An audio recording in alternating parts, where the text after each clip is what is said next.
Bismillahirrahmanirrahim. Assalamualaikum warahmatullahi wabarakatuh. Sabahal khair. Selamat pagi teman-teman peserta Sibak yang dimuliakan Allah. Kita akan masuk ke bagian kedua dari pelajaran ini. Masih belum masuk ke ayat. Ya, insya Allah pelajaran ketiga besok akan mulai masuk ke suatu ayat. Hari ini kita masih bicara sedikit tentang hal-hal yang berkaitan dengan pengetahuan bahasa Arab. Yang pertama kita akan bicara tentang sistem pembentukan kata di dalam bahasa Arab. Ya. Jadi ada dua istilah yang dikenal ya, di dalam ilmu sharaf, yaitu ada tasrif lughawi dan tasrif istilahi. Tasrif lughawi itu adalah perubahan kata kerja atau fi'il karena faktor gender, kedudukan, jumlah pelaku, dan lain-lain.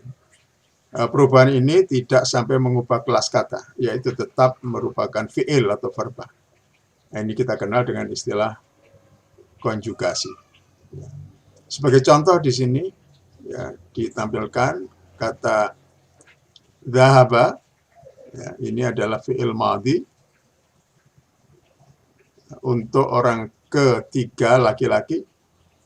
Kemudian dhahabat, nah, ini untuk orang ketiga perempuan. Qara'a, qara'at. Fataha, fatahat. Roja'a, roja'at. Ya, ini perubahan fi'il ya, karena faktor gender. Yang kedua adalah perubahan fi'il karena faktor kedudukan dari si pembicara, apakah yaitu berkaitan dengan orang pertama, orang kedua, orang ketiga. Ya, jadi kalau dhahaba itu orang ketiga laki-laki, dhahabat orang ketiga perempuan, dhahabtu itu orang pertama, ya, baik laki maupun perempuan. Qara'a juga begitu, selanjutnya qara'at, qara'tu. Dhahaba, dhahabna. Nah, ini berarti untuk orang pertama tapi jamak. Ya. Dhahabu orang ketiga jamak. Fataha, fataha, fatahu. Ya. Jadi ini baru pengetahuan yang sifatnya umum.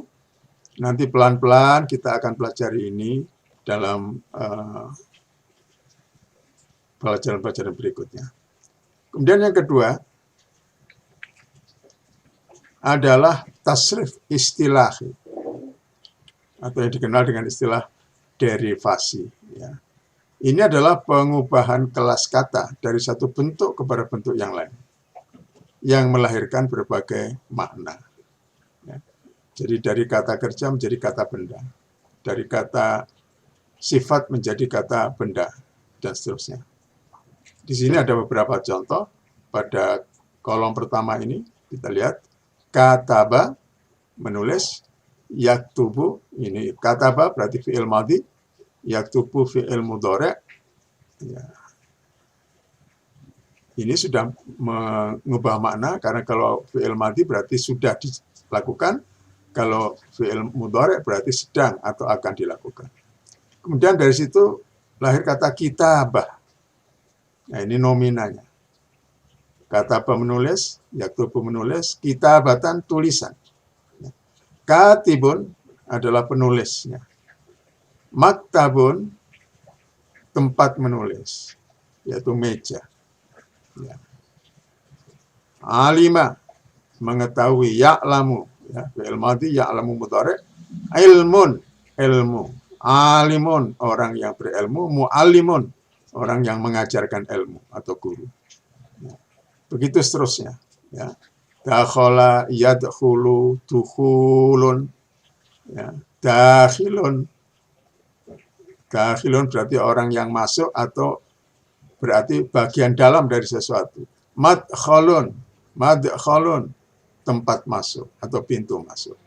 Zahaba, ya, pergi. Yadhabu, pergi. Dhihab, bepergian. Zahibun, orang yang pergi. Madhabun, nah, ini menunjukkan tempat, tapi perkembangan bahasa madhab ini kita sudah tahu artinya sekarang tidak sekedar tempat, ya.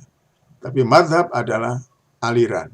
Jadi ini menunjukkan kemana seseorang itu mengalir, artinya mengikuti suatu pandangan. Jadi madhab. Ya. Darsun, darosa, yadrusu, belajar. Darsun, pelajaran. Mudarrisun, yang mengajar, guru. Madrasatun, tempat mengajar, tempat belajar, yaitu sekolahan. Nah, ini contoh-contoh dari tasrif istilah. Nanti tolong dibaca dan dicermati lagi ini perubahan-perubahan kata yang mengikuti proses derivasi atau tasrif istilahi. Ya. Kita lanjutkan pada slide yang berikutnya. Ya. Tabel ke-6 ini. Macam-macam fi'il. Ya. Macam-macam fi'il. Fi'il dibedakan antara madhi, mudhari, dan amar. Ya, madhi itu yang telah lalu, mudhari yang sekarang, dan amar yang amar itu adalah kata perintah. Ya. Fi'il untuk perintah. Contohnya, kalau fi'il madhinya qara'a, mudhari'nya yaqra'u, perintahnya iqra'. Ya, ikra. Nah, ini pembagian fi'il dari sisi waktu.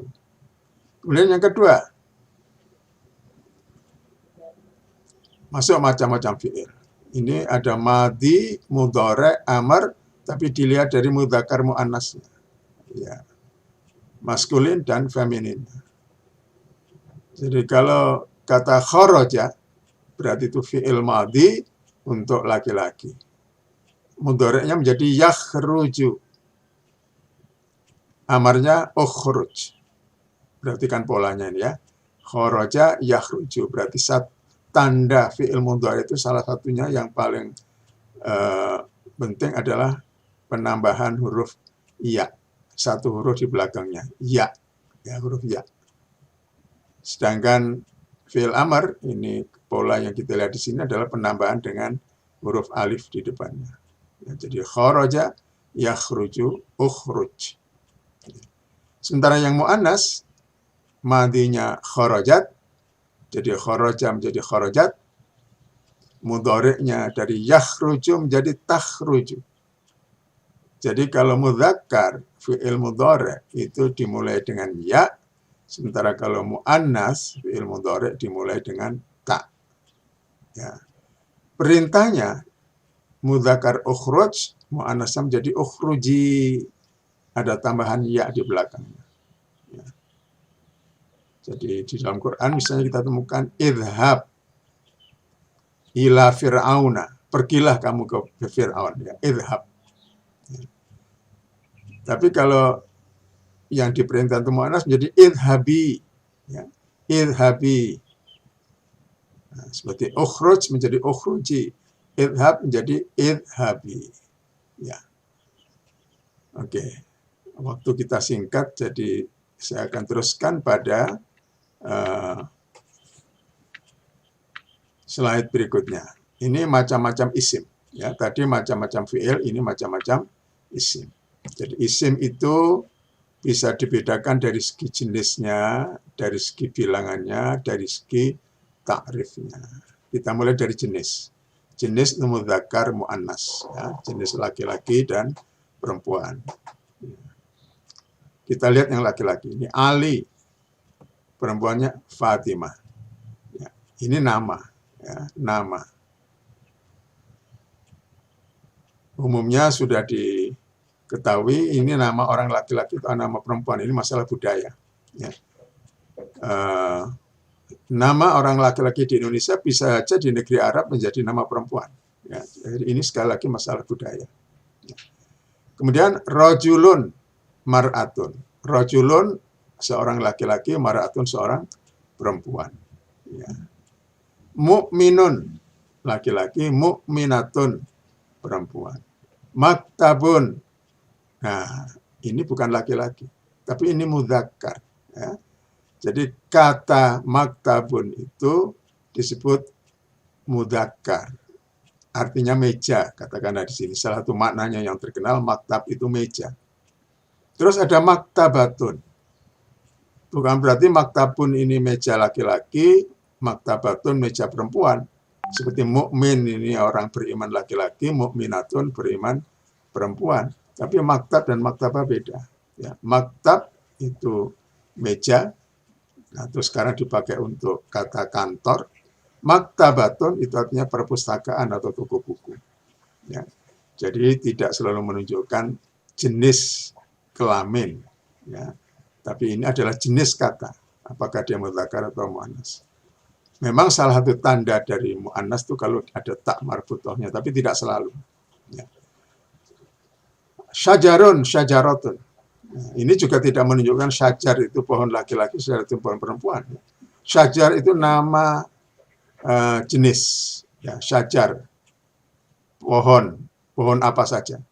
Kalau syajaratun itu sudah menunjukkan satu pohon, jenis pohon tertentu. Ya.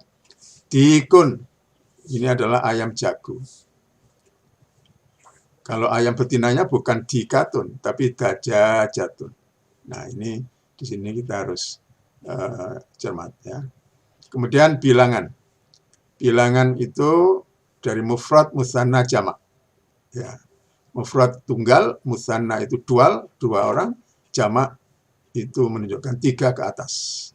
Nah, ini nanti akan ada kita pelajari kaidah-kaidah tentang jamak ini yang lebih banyak kita harus menghafalkannya. Misalnya kitabun, kitabani, kutubun. Darsun, darsani, turusun. Ilmun, ilmani, ulumun, dan seterusnya. Oke, silakan nanti dibaca. Yang ketiga, kata dalam bahasa Arab itu, atau isim dalam bahasa Arab itu, ada yang disebut dengan nakirah dan ada yang ma'rifah. Ya. Jadi kalau nakirah itu belum diketahui, kalau ma'rifah sudah diketahui. Mungkin bahasa Arabnya kalau nakirah itu indefinite, kalau ma'rifah itu sudah definite. Ya.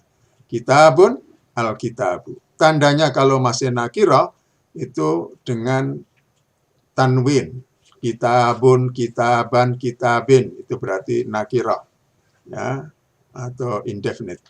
Tapi kalau sudah definite, sudah tertentu, maka ditambah al. Al-kitabu.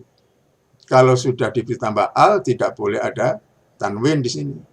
Jadi al, tambahan al, ya, tidak bisa digabungkan dengan tanwin.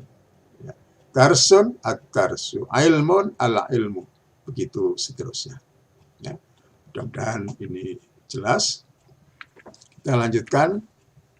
Ini slide yang terakhir saya kira. Kita mulai masuk ke kalimat.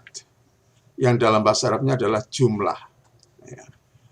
Kalimat atau jumlah dalam bahasa Arab itu dibedakan menjadi 2 saja. Ada jumlah ismiyah dan ada, maaf ini salah ketik ini. Yang ini adalah jumlah ismiyah, ini adalah jumlah fi'liyah. Jadi ini kalimat nomina, ini kalimat verba. Ya. Ya, jadi ini ada salah ketik ini, nanti akan kita perbaiki. Ya, tolong nanti kalau bisa dicatat itu. Jadi yang betul adalah jumlah fi'liyah di sini. Ya. Kalimat nomina atau jumlah ismiyah itu adalah kalimat yang dimulai dengan isim. Ya, sementara kalau jumlah fi'liyah atau kalimat verba itu kalimat yang dimulai dengan fi'il, ya, atau verba. Jadi kalau isim, ismiyah dimulai dengan nomina, kalau fi'liyah dimulai dengan verba. Nah, contohnya, Muhammadun yakra'ul Qur'an. Ini jumlah apa? Jumlah ismiyah, kalimat nomina. Mengapa? Karena dimulai dengan Muhammad. Ya, dimulai dengan Muhammad. Sementara contoh kedua, yaqra'u Muhammad al-Qur'an. Ini jumlah fi'liyah atau kalimat verba. Karena dimulai dengan fi'il, yaqra'. Ya, jadi sederhana sekali untuk membedakan jumlah fi'liyah dan jumlah ismiyah, yaitu dimulai dengan fi'il atau dimulai dengan isim. Kemudian yang kedua, ada kalimat aktif, ada kalimat pasif. Ya, istilahnya dalam bahasa Arab, kalimat aktif itu bunya lil ma'lum. Sementara kalau kalimat pasif disebut bunya lil majhul. Contohnya, kalau kalimat aktif, qara'a Abdullah al-Qur'ana. Abdullah membaca Al-Qur'an. Jadi di sini ada lengkap fiilnya, ya, verbanya, fa'ilnya, pelakunya, Al-Qur'an, objeknya. Lengkap, jadi ada kata kerjanya, ada pelakunya, ada maf'ul bihnya atau objeknya. Sementara kalau kalimat pasif, itu hanya ada objek yang disebut. Jadi, quri al-Qur'an. Ini Abdullah membaca Al-Qur'an, kalau quri al-Qur'an berarti Qur'an dibaca. Tidak disebutkan siapa yang membaca. Nah, ini kalimat pasif. Nah, saya kira ini yang bisa saya sampaikan untuk pelajaran pagi ini. Dan ini latihannya, silakan dilihat. Ya, tidak terlalu sulit. Ya, saya kira cukup jelas untuk dibaca. Untuk yang latihan kemarin, sebagian ada yang mungkin berbeda dalam memahami. Ya. Jadi ada yang membuat sampai ada yang 9 ayat, itu yang diminta. Tapi ada juga yang masing-masing 3, jadi 9 kali 3, 27. Tapi yang paling hebat itu ada peserta, ya, teman kita itu yang sampai membuat 72 ayat. Karena setiap fi'il yang jumlahnya 8 di situ, itu dibuat 3. Demikian juga isim, demikian juga harafnya. Nah, ini adalah kerjaan yang luar biasa. Mudah-mudahan Allah memberkati dan melimpah ruahkan rahmatnya dan maghfirahnya untuk kita semua di bulan suci Ramadan ini.